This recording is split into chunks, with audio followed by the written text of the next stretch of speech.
Last time we saw Bullwinkle, he had just set the art world on its ear with a series of paintings done in whitewash. I call this one Vanilla Ice Cream Spilled on a White Sheet #2. What Bullwinkle didn't know was that underneath 10 of his paintings were 10 old masters recently filched from a Paris art museum by, Let me guess. Picasso J. Flom? No. Toulouse Lachnook? No. Then it must be Boris Badenov. The man you love to hate. You said it. True, Boris was the culprit, but he didn't have the paintings. Instead, he had a will signed by Bullwinkle, which left the paintings to Boris if anything should happen to him. And it just might. All unaware of his danger, Bullwinkle was busy turning out more and more whitewashed canvases. What title do I put on this one? Call it Man Eating a Sandwich in a White Room. Well, I see the white room, but where's the sandwich? The man ate it. Then where's the man? Well, you don't expect him to hang around after he ate the sandwich, do you? No. That's the trouble. You people never understand us artists. Bullwinkle, why don't you use your head? It's easier with a brush. Meanwhile, the two villains had just planted several sticks of dynamite under the cottage and lit the fuse. You sure there's enough there, Boris? Enough. Baby, when this stuff goes off, all we got left is 1 pair antlers and 200 pounds of moose burger. But, Boris, if we blow up Moose, we blow up the paintings, too. Good heavens! Boris, you said heavens. What can I do? They won't let me plug the competition. Well, now what? Easy. We just take the paintings before the stuff goes off. But we gotta be awful quick. Dashing into the house, the pair quickly ran to Bullwinkle's studio. Remember me, boys? Cerulean Blue, the world-famous art collector? Sure, what can we do for you, Mr. Blue? I've decided to raise my offer for the 10 paintings. Well. I now offer $25,000 apiece. Wowee, as they say in the comics. Only one thing. Yeah? Could I take them outside and look at them in the light? Why, of course. Which 10 paintings did you want? Which 10? Yo, I just finished number 35. Composition with whipped cream and snowballs. Yeah, but where's the first 10 you painted? In the pile there somewhere. Boris, the dynamite will blow up the old masters. I know. Tell you what, I'll buy the whole bunch. 35 of them? At 25 thou apiece? Right. Only one thing. Let's take them outside and look at them in the light. And within just a few seconds, everybody was outside the house with the paintings.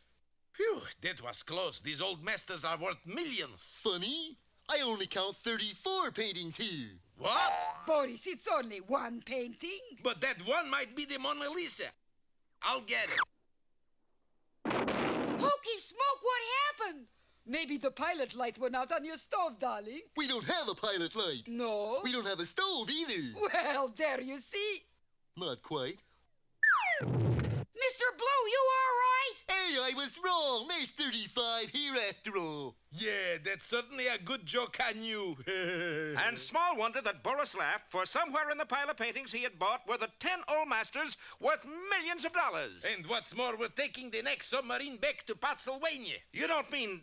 But you're the bad guy. So? Well, I'd have bet $1 million you wouldn't win. Put up or shut up. I'll shut up. But be with us for our next episode, Dollars to Donuts, or The Wonderful World of Cruller.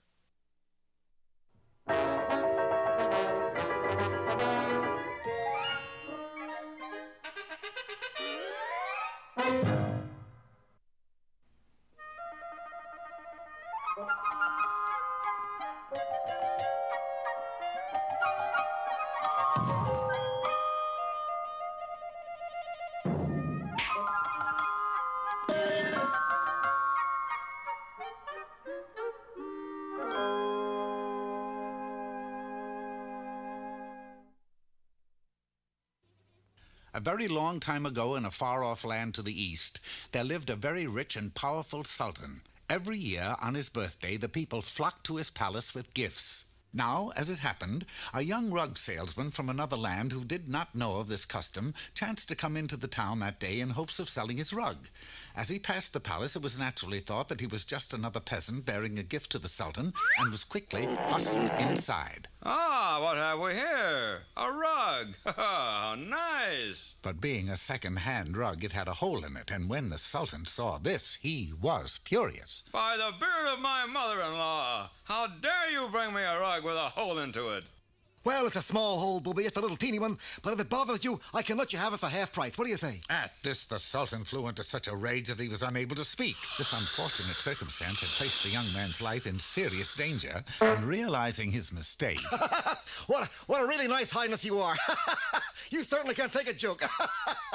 Joke? Well, of course, Bubby. As a gift, this is much more than just a small rug with a large hole in it. You knew that all the time, of course. I did? Yes, of course you did. Oh, yeah, I did.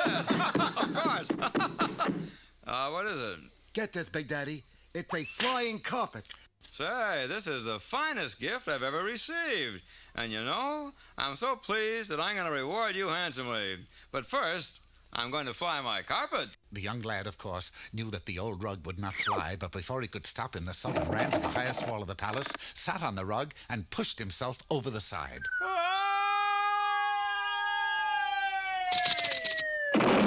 So, treacherous one, a flying carpet, eh? The unfortunate lad was quickly seized and thrown into the palace dungeon. It was that afternoon that the Sultan's beautiful daughter, while picking flowers in the garden, happened to look in through the bars of cell 32 and saw the young man. My, what a handsome you are. What are you in for? A very short time, sweetie. Tomorrow I get beheaded, like Chop, you know, because I didn't bring your father a flying carpet. If I help you escape, you could find a flying carpet and make Daddy happy so we could be married. Am I rushing things? I thought you'd never ask, baby. What's the fiendish plan? Wasting no time, the princess hurried to the royal kitchen where she baked a cake with a pick in it. Taking it to the waiting lad, he was able to eat the cake and dig himself out of the dungeon in less than an hour.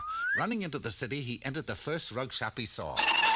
Quick, Yasha, give me a flying carpet. What color? How about blue? I got no blue ones. All right, give me a red one. No, we got no red ones either. In fact, we don't have any flying carpets at all. Why didn't you say so? You didn't ask me. How about a throw rug? The lad went to every rug shop he could find. He found one carpet that could crawl, two that could bounce, another that could swim, but not a single one that could fly. Finally, in a last desperate effort, he went to a fortune teller. I gaze into my crystal ball. You do that. I see that you will meet a tall, dark stranger with an axe. That I already know. But can you tell me, please, where can I find the flying carpet? What color? Never mind what color. Just one that flies like Skiesville. Here, try this one. Okay. Up, up, and away, fly, carpet, fly. But alas, nothing happened. What are you, a spy from Hanna-Barbera? This thing won't fly. Of course not. You don't believe in that magic jazz, do you? We've got to put a little something in it to make it fly. Something like what? Like this. So saying, the fortune teller held forth a large jar of buzzing bees. Bumbling bees? Of course. Just sew them into the lining of the carpet, and when they fly, the carpet will fly. Simple. The lad was not too sure, but he had no choice, for his time was running out. Taking the carpet and the jar of bees, he raced back to the palace and returned to his cell. There he spent the rest of the night sewing bees into the lining of the carpet. And when he was taken before the Sultan... Father, wait! You cannot doom him! You want to bet? But he now has a flying carpet that will really fly with you. You do, don't you? I certainly hope so, baby. Let me see. Hoping for the best, the lad released the carpet. When the bees flew, so did the carpet. Upon seeing this, the Sultan was so delighted that he immediately gave the lad his freedom. Thus, the young man and the princess were soon married and, of course, lived happily ever after. The Sultan flew on his carpet every day, and even though the bees in the lining stung him time and time again, he was happy too. Ooh! Ouch! Ooh! Like ow! After all, the carpet was a gift, and even the Sultan knew that the bee's stings in life are free. Ooh, ooh, ooh.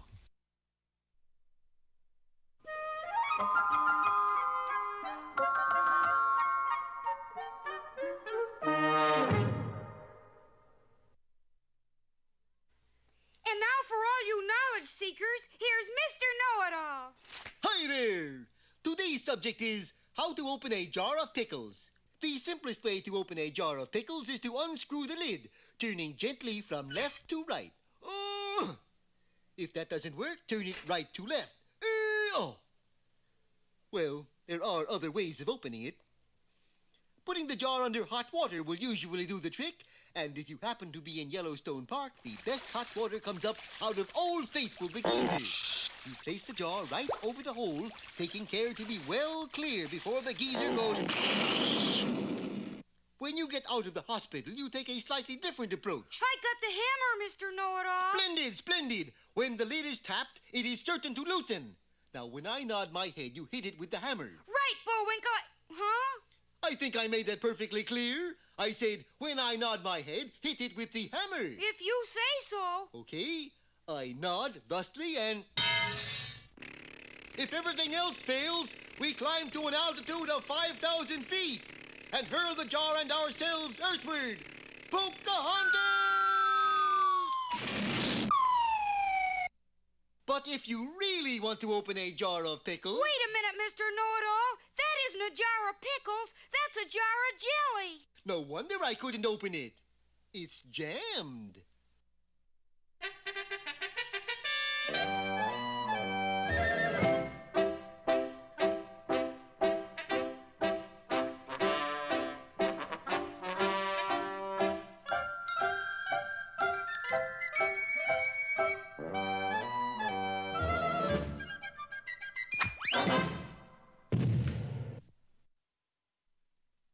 Sherman, when a person yells caramba and cries, what is he doing? Peeling Spanish onions? No, he's watching a bullfight. Is that what we're going to do, Mr. Peabody? Well, we're not going to peel Spanish onions. Following my instructions, Sherman set the Wayback Machine for Cadiz, Spain in the year 1833. Before you could say ole, we were sitting inside a huge arena. Here comes the matador, Mr. Peabody. And out strode a handsome fellow bedecked in traditional bullfighting garb. A roar went up from the vast throng as a gate at the far end of the arena swung open, and out trotted a ferocious-looking bull. Dog. That's not a bull. We watched in utter dismay as the matador took a stick, threw it, and the bulldog retrieved it. This went on for an hour and a half, and then Sherman brought something to my attention. You're asleep, Mr. Peabody. Yes, so was the crowd in the arena. Leaving our seats, we quickly cornered the manager of the establishment. So, senor, you don't think fetching this stick should be Spain's national sport? I think bullfighting would be far more colorful. That's true, but there is only one bull in this neck of the woods, and he won't come near this arena. Lend me the services of your bravest matador, and we'll bring him back. Well, his bravest matador turned out to be one Porfirio Garbanza. You leave it to me, senor. I will catch that bull. With a butterfly net? We left the net behind and should have done the same thing with Porfirio, for just on the outskirts of Cadiz... There's the bull, Mr. Peabody, standing in the road. And one, I might add, he has his dander up. Then I will let his dandruff down. Before I could stop him, Porfirio, or Porfirio, which I somehow prefer, approached the creature and told him off. Senor Bull, it is for you to come into the arena and make with the bull fight. Now, the bull was in a bad humor as it was, but when Porfirio chose that moment to pull out his red hanky... The bull sped off into the distance. We turned to Porfirio. There's some bull thrower, eh? Now we've got an even longer way to bring him back. 40 miles from Cadiz, we spotted our quarry standing in a meadow. This time I get him for sure. Yes, but this time keep the hanky in your trousers, please. And use subterfuge. Reason with him. Pretend he's your best friend. Hello, Bull. Where's the 2 pesos you owe me? Tell you what, you pay me the money and I buy you a pair of socks just like these ones I got on. And, of course, the socks he had on were red. Well, you scared him off again, Mr. Garbanza. Why don't we try catching a jackass? We already have one, senor. It took us 3 hours to catch up with the bull, and this time he was standing in the shade of a large tree. This time I take off the red socks and throw the red hanky away. We made him go even further. But I could catch cold. Just so long as you catch the bull. Buenos dias, Bull. What's new? Say, how about a nice piece of fruit? Here, have an apple. You guessed it. The apple was red. As the sun sank over the hills, so did our bull. 1 week later, some 400 miles from Cadiz, we discovered the bull sitting on the railroad tracks. If he don't get off there, he's going to get hit by the Onion Pacific. Sure enough, around the bend and bearing down hard came a fast freight train. Quick, Sherman, Porfirio, hop aboard as the train passes. But what about the bull? As I had surmised, the cowcatcher in front of the engine swept up the bull and carried him along. Well, what do you know? The bully is on his way back to Cadiz. Well, not for long he wasn't. We had the great misfortune to be stopped by a red light and... Well, there he goes, heading into the city of Seville. I told Sherman and Porfirio to go into Seville and wait for me while I stayed on the freight train and went back back to Cadiz. There, in one of the larger gambling casinos... 21 red again. You keep this up, you are going to break the bank. By applying calculus, Hector's arithmetic, and PS39 multiplication, I had amassed a fortune in no time. One more win and you win the city of Cadiz. Which, of course, was exactly what I was after. 21 red again. Why not 21 black? Well, it would simply ruin the color scheme of this whole story. Needless to say, 21 red came up and I owned the city. Well, Senor Peabody, now that you own my Jarena, what are you going to do with it? I'll give everything back to the city and your arena back to you if you move it to Seville. You got a deal. And thus, instead of the bull coming to the arena came to the bull. Spain, and Seville in particular, had its first bullfight. Oh, my gosh, Mr. Peabody, look, that matador in the arena. It's a lady. Yes, her name is Barbara. Not only the first female bullfighter, but the best of them all. I never heard of her. You have never heard of the Barbara of Seville?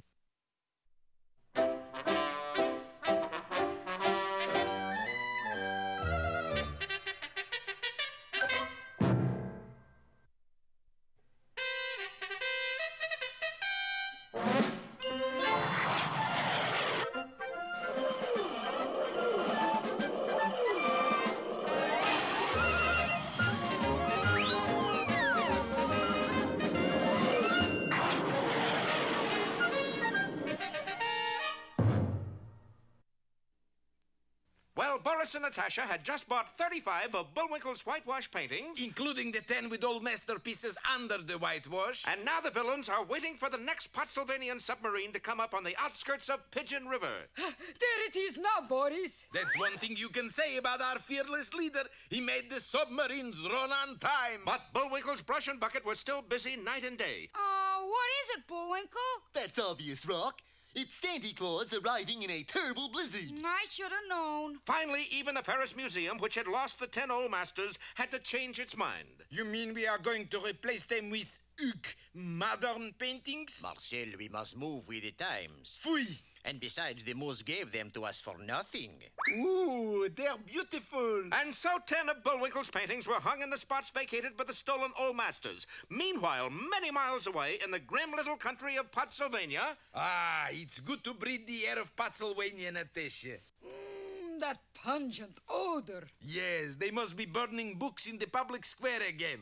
But we digress. We got to sell this $1 million bunch of old masters. Who to, Boris? Natasha, there's only one man in Pottsylvania who has money. You mean our fearless leader? Yes, that greedy, money-grabbing, penny-pinching... Go on, Badenov. Thrifty, industrious, frugal, level-headed... Enough! Why, it's fearless leader! Badenov, you're a groveling bootlicker. But I... Fortunately for you, I like groveling bootlickers. I'm glad. What do you have there? 10 disguised old masters worth $2 million. But for you... For me? Thank you, Badenov. Thank you. Thank you. That's what I get. Thank you? Of course not. Thank you very much. Oh, boy. Now, what do you say? You're welcome. Not only that, but when fearless leader cleaned the whitewash off... Schweinhund! These aren't old masters. These are plain canvas. Arrest him. Darling, is there anything I can do? Yes. Shut up, you mouth! Meanwhile, back in Frostbite Falls... But why didn't you give Mr. Blue the first 10 paintings? Well, he was such a nice feller, I thought he'd like 10 brand new ones. Well, what happened to the first ones? I gave them to that Paris museum. And sure enough, when these paintings were cleaned... Sacre bleu, the masterpieces are back again. It's a wonder. It's a miracle. It's about time. Well, it looked as if Bullwinkle really had it made as an artist until a terrible thing happened. That's right, Mr. Moose. We're plumb out of whitewash. Oh, dear. I need 4,000 gallons of it. We'll have it in on Monday. But that was too late, for over the weekend, another artist appeared on the scene to catch the eye of the art world. This is Jackson Plop. Yes, Jackson Plop, painted with a mixture of pablum and chicken gizzards. Well, there's one thing I've got to say about this boy's work. It's got guts. Gee, Rock, I can't sell a painting these days. Yeah, and we're stuck with 4,000 gallons of whitewash. Wait a minute, where is all the whitewash? I sold it. Sold it? Who to? To them fellers who investigate payola. 4,000 gallons of whitewash? Believe me, to them, it's only a drop in the bucket. And so we reach another happy ending where... Oh, now, wait a minute. This isn't a happy ending. Sure it is. Look, I'm smiling. Oh, good. Okay. Happy ending.